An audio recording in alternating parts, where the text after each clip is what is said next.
नान भाई ने ये माशाल्लाह साढ़े बड़े प्यारे अच्छे अजीज ने, छोटे भाई ने बहुत प्यारियां वीडियो बनाते ने, बना के तो चाढ़ते ने टिकटाकां दे अगे पिछे, बड़े लायक हो रहे हैं, इन्होंने बड़े फेमस हो रहे हैं अल्लाह की मेहरबानी दे नाल। ते साडे नाल भी साडा अल्लाह मेहरबानी पूरा शफकत और प्यार मोहब्बत दे नाल असीं इन्हां नाल रह रहे हैं, अल्लाह की मेहरबानी है।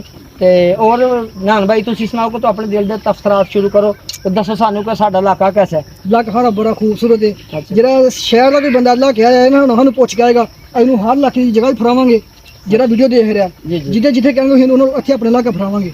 यूसुफ साहब तुसीं सुनाओ अपने कोई दिल दा हाल पैदा करो, तो दसो सानू कि अपने पिंड दियां कैसियां खुशहालियां ने, पिंडां दियां जिंदगियां सही ने कि शहर दी जिंदगियां सही ने। ਉੱਚੀ ਬੋਲ ਥੋੜੀ ਉੱਚੀ ਬੋਲ। ਆਪਣੇ ਪਿੰਡ ਦੀ ਕੀ ਬਾਤ ਹੈ, ਆਪਣੇ ਪਿੰਡ ਦੀ ਜਗ੍ਹਾ ਕੋਈ ਵੀ ਨਹੀਂ। हाय ਜਿੱਥੇ ਮਰਜ਼ੀ ਟੁਰ ਜਾਓ, ਆਪਣੇ ਪਿੰਡ ਦੀ ਜਗ੍ਹਾ ਕੋਈ ਨਹੀਂ। ਕਿਤੇ ਵੀ ਟੁਰ ਜਾਓ ਤੁਸੀਂ ਕੈਦ ਮਹਿਸੂਸ ਕਰੋਗੇ।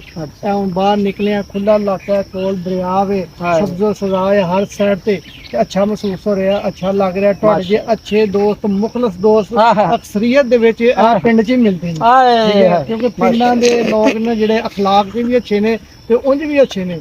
ਤੇ ਮਾਸ਼ਾਅੱਲਾ ਤੁਹਾਡੇ ਰੌਣਕ ਲੱਗੀ ਹੈ, हाय ਬੱਚੇ बच्चे माशाल्लाह शहजादे ने।